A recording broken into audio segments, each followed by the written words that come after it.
برحب بحضراتكم مرة تانية مشاهدينا الكرام. لا نبالغ حينما نقول أن أنظار العالم بتتجه وكل العالم بيعد نفسه لكوب 27 قمة المناخ اللي بتترأسها مصر واللي هتعقد في شرم الشيخ نوفمبر القادم.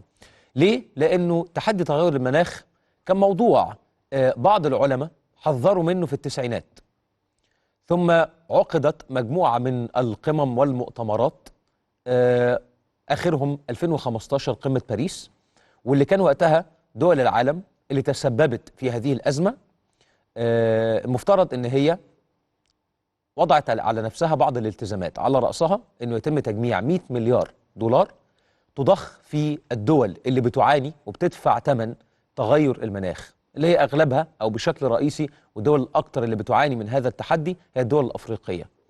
هل هذه الدول وفت بالتزاماتها؟ لا. جت قمة جلاسكو في اسكتلندا نوفمبر الماضي، وبدأ الحديث عن التحديات وضرورة التحرك، لأنه لو كان العلماء بيحذروا في التسعينات فاحنا شفنا النهاردة تغير المناخ عمل إيه في العالم.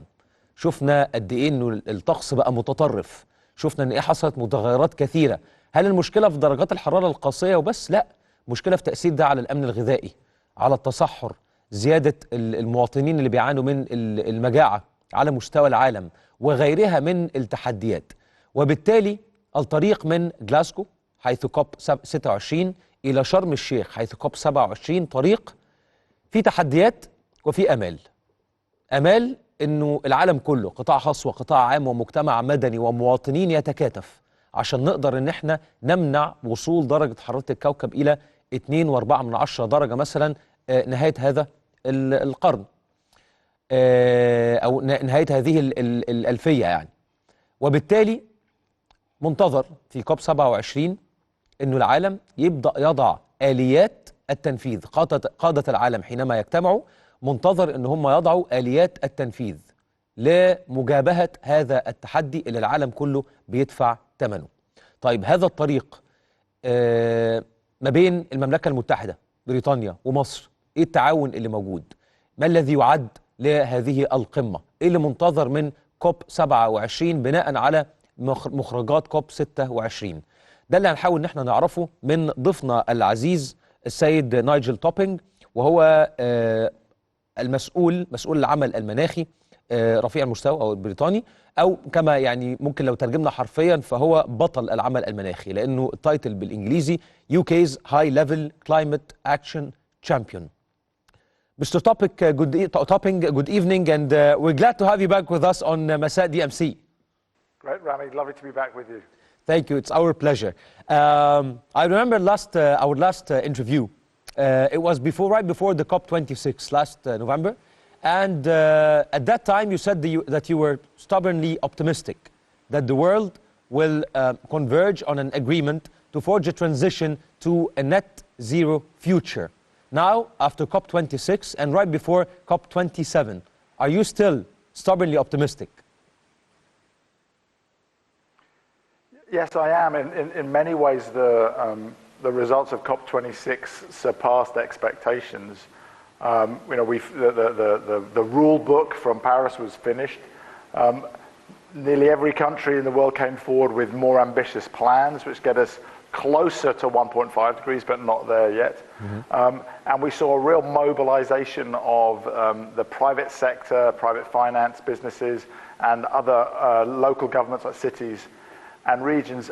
And perhaps most importantly, all the countries of the world agreed the urgency and that we need to see those plans reviewed every year now, not every 5 years, which sets us up very nicely for a really important COP27 in Sharm el-Sheikh this year. Yeah, and how do you see the road from Glasgow to Sharm el-Sheikh?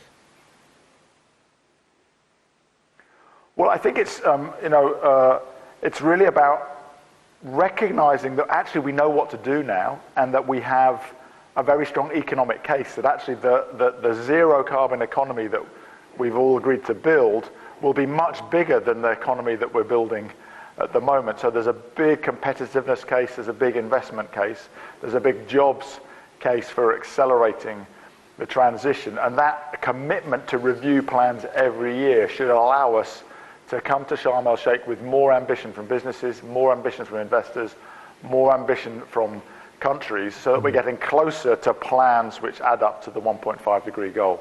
Yeah, but the road to zero, how much do you see it challenging? Because we have seen before a lot of promises, but we always lacked the stage of implementation.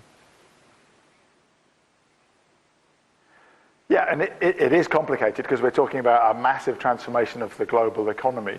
But just take a few examples of some of the things I've been seeing here in Egypt. You know, the scale of renewable energy that's already been built and the potential for so much more. You know, reliable, cheap power, which can power the electric cars of the future, can produce the green hydrogen, which will power ships in the future. So the technology costs are coming down, the confidence is going up, and investors are putting their money into these projects. So I think that increasing confidence is one of the key things that allows us to go faster. The other thing, though, that we have to work really hard on is how do we address the needs of those countries and those communities who are already being affected by climate change. What in the COP, we talk about that being about adaptation and resilience.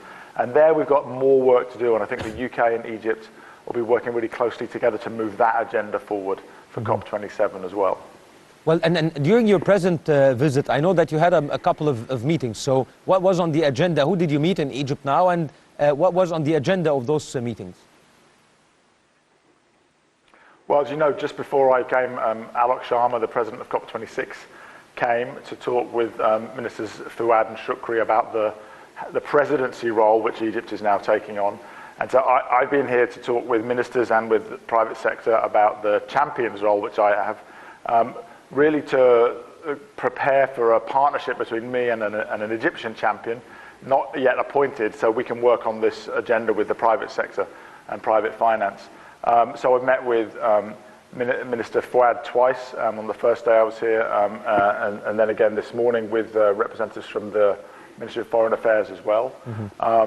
And met representatives from the Maritime Ministry, also met the Minister of International Cooperation. So a lot of groundwork about what is the role of the champion, how do we set this up for success. But then I've also been meeting private sector businesses, banks, the multilateral banks, youth leaders from civil society, from academia, and young parliamentarians. And today I've been to the Suez Canal economic zone to look at some of the really dynamic projects there, which are looking particularly at the green ammonia project, which is now starting up with some of the private sector businesses there, really excited about the potential for Egypt to be a leader in green shipping.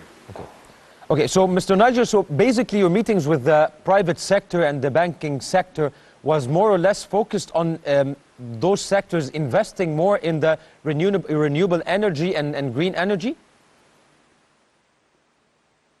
Well, that's of course a big part of it, where the great progress that's already been made in Egypt and huge potential, but much more than that. We talked about the greening of the whole economy and the opportunity to take advantage of the abundant, cheap renewable energy that Egypt can produce to accelerate the green hydrogen revolution in shipping, the transition to electric vehicles, and in many other sectors like steel. We've started to see green steel investments all over the world where there's cheap renewable energy available to produce that cheap green hydrogen, which will allow us to make zero carbon steel. So we're talking about all sectors of the economy, but yes, the energy sector is at the heart of the transition.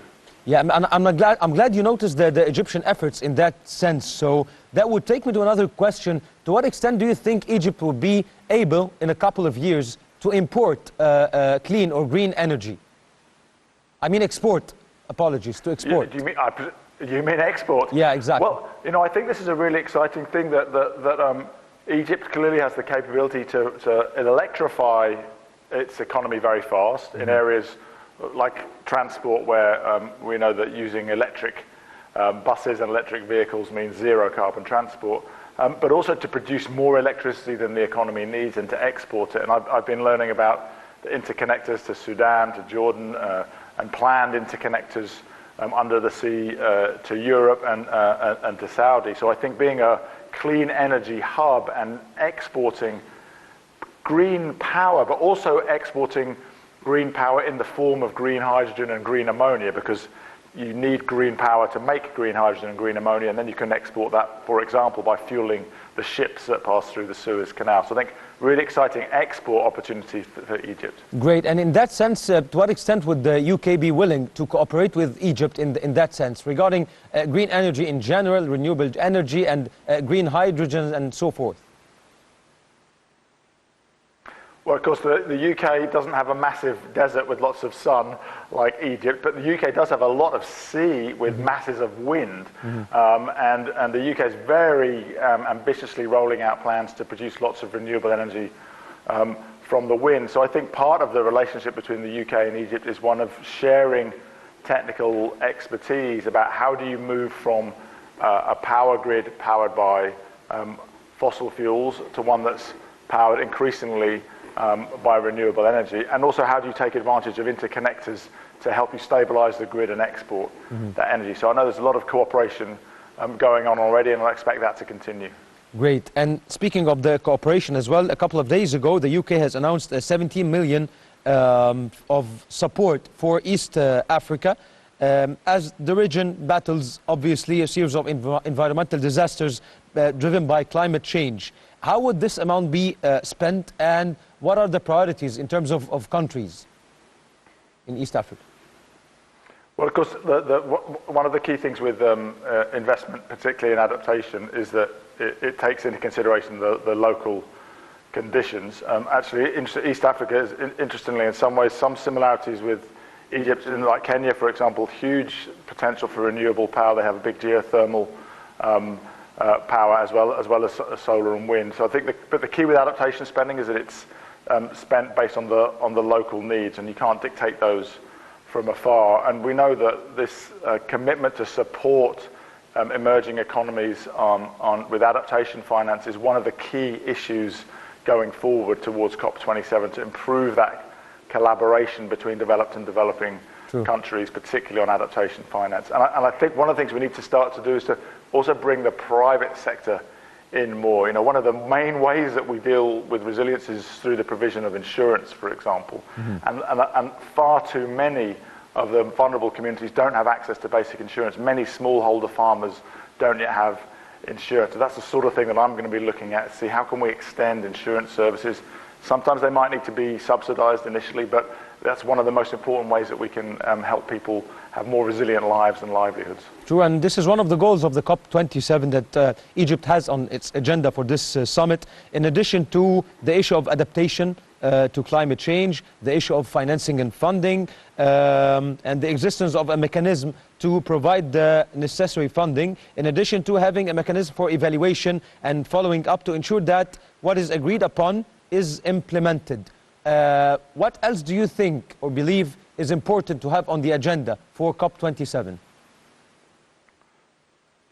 Well, two things, and remember, because I'm working with the private sector and with local governments, so on the provision of finance for adaptation, I think it's really important that we bring the private sector in as well, because we know that we won't be able to mobilize enough finance if it's not the right use of public finance to leverage in enough of the private finance. So some of the conversations we've been having here about how can you structure financial flows to reduce the risk, to reduce the cost of capital so that it's more possible to bring private finance in.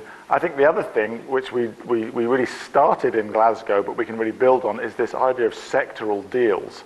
So we have governments saying they'll stop producing combustion engine cars and selling them by 2035.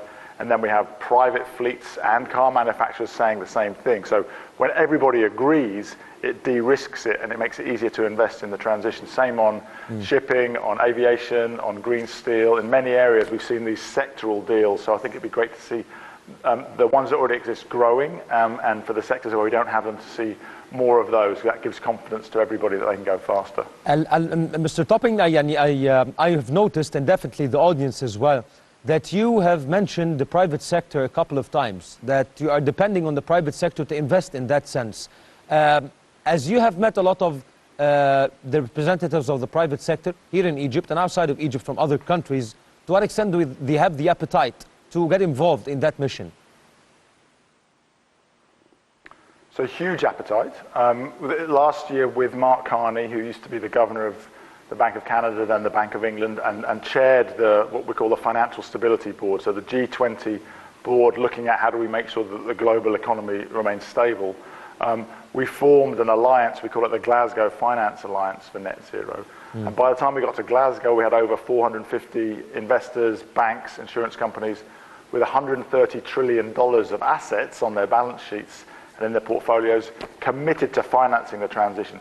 So the finance is there, but the conditions have to be right. We also have over 5,000 companies committed to that transition. So the key, I think, is that that private finance and those private companies need to see clear policy, so end dates for combustion engine sales, bold targets for ramping up renewable energy, because those policies reduce the risk and make it easier to invest, and then they need to see the right structuring of deals so that they can invest at the pace. But there's a lot of appetite from the private sector, I would say now.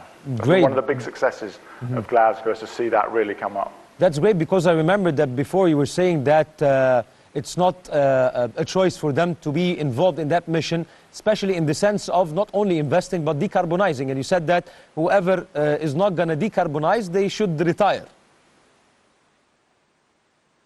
Yeah, because this is now an inevitable transition. We know the science tells us we have to do it to reduce the impact on lives, but the economics also tells us that the zero carbon economy in 2050 will be much bigger. There'll be many more jobs and much more profit to go around if we make this transition to the zero carbon economy. So whatever sector you're in, if you're not making that transition, you're going to lose out. And as I said, you should probably think about retiring if you're not prepared for it. It's challenging, but now we know what to do and we have the tools to do it, so it's time to accelerate. Yeah. One of the things that is making me happy, that I feel an optimistic tone when you're speaking about everyone doing the role that they have to do, the private sector, the governments, all the institutions. So is that out of the bilateral meetings and that you had the past couple of months right after or during the COP26 and right after that as well? Yes, and I remain stubbornly optimistic, but it will take everybody playing their part. Every Definitely. government, every bank, every business leader, every citizen playing their part. But we know what we have to do, and there's this real sense of urgency. But as you referred to earlier, there's also a lot of mistrust from young people, from civil society, that they've heard promises before, and how can they really believe? So I think that we really need to demonstrate in Sharm el-Sheikh that the promises made in Glasgow are already being delivered, and new, more ambitious promises are being made on top. But yeah, it's really time to turn the promises into action on the ground, otherwise we lose all trust with the rest of society. And what is the biggest challenge that might be worrying you in that sense? I think the biggest challenge is how do we make sure that the limited amount of public finance that is available, so the 100 billion, which hasn't been delivered yet but has been promised to be delivered on average over the next 5 years, is used to bring in enough private finance to get us to net zero. Because if it's not used wisely, it won't bring in enough private finance. And I think that we need to do a lot of hard thinking and bring a lot more expertise into how to make that happen. And this is one of the reasons why I'm so excited about Egypt's leadership. Is you can see Egypt as a really dynamic, leading, emerging economy that is figuring out some of these ways of bringing in more private finance to drive the transition. But we need that to happen faster in Egypt and faster in every country in the world, especially in the emerging economies who've got so much more infrastructure to build in the next 10 years. It's always good to remind everyone, the citizens, the private sector, the governments, what if the world doesn't move towards countering the climate change and taking the necessary actions right now? Well, already today, over 8 million people die prematurely every year because of the pollution of burning fossil fuels, cars and coal. Already today, communities around the world are facing the injuries and the risk of death because of more violent, more frequent hurricanes, wildfires, droughts, extreme heat events. So if we don't tackle this huge challenge, all of those issues get worse. And they have trillions of dollars of economic damage and millions of dollars of lives lost or ruined. Like I say, the good news is that we know what to do. We have the money, we have the technology.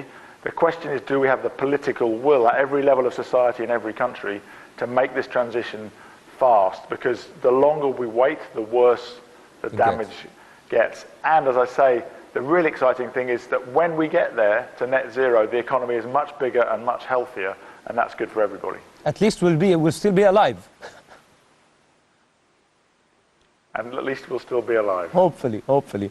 Mr. Nigel Topping, thank you so much. It's always great to have you with us, and I'm sure we'll have another interview right before the COP27 and hopefully right after or during the COP27 in Sharm el-Sheikh. Okay, Rami, I look forward to that. Thank you. Thank you. Always a pleasure. Thank you so much. It's always a pleasure to have you with us. مشاهدينا الكرام، يعني زي ما حضراتكم استمعتوا لهذا الحوار بتفاصيله، الموضوع ما بقاش اختيار أو رفاهية للعالم، قطاع خاص، قطاع البنوك، مؤسسات التمويلية والحكومات. الأمر ما بقاش رفاهية، إنه العالم لازم كله يتحرك في طريقين: طريق المواجهة وطريق الادابتيشن او التأقلم. المواجهة انه الانبعاثات تقل، الوصول الى تحقيق او يعني ايه الى نهاية الطريق الى الصفر، صفر انبعاثات كربونية عشان نسيطر على درجة حرارة الكوكب. والطريق الثاني التأقلم. يعني ايه تأقلم؟ يعني انه الدول المهددة بسبب تغير المناخ، ارتفاع منسوب البحر على سبيل المثال يعني، وبالتالي مهدد انه بعض الدول او الدول الساحلية انها تغمرها المياه وتمحيها تماما، لازم ان هي تعمل حسابها لهذه اللحظة. محدش عارف بكرة هيبقى عامل ازاي، محدش عارف الى اي مدى الكلام الجميل اللي خرج من كوب 26 ووصولا الى كوب 27 مفترض ان شاء الله والمستهدف من خلال هذه القمة في شرم الشيخ انه الاليات التنفيذية يتم وضعها. لو العالم اتحرك خير وبركة، الدنيا ان شاء الله يعني يتم السيطرة عليها بشكل أو بآخر. إن لم نتحرك احنا متأخرين، وبالتالي فيش رفاهية. سعيد بأنه السيد نايجل توبينج بيقول من خلال لقاءاته مع القطاع الخاص أنهم على استعداد وأبدوا رغبتهم أن هم يشاركوا، سواء في على مستوى تنفيذ مشروعات في الطاقة الجديدة، أو على مستوى المساهمة في ضخ الأموال اللي تسمح بأنه العالم ده يستمر، الكوكب ده يفضل مستمر، لأنه مش هيستمر لو فضل يعني درجات حرارة الكوكب بترتفع بهذا الشكل.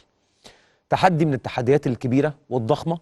لو حضراتكم احنا عايشين بقالنا سنتين دلوقتي واكتر في تحدي جائحة كورونا وتأثيراتها، فده شيء، وموضوع تغير المناخ شيء تاني خالص، تحدي أكبر بكتير، بس إن شاء الله يا رب بإذن الله يقدر العالم إنه ينجح فيه.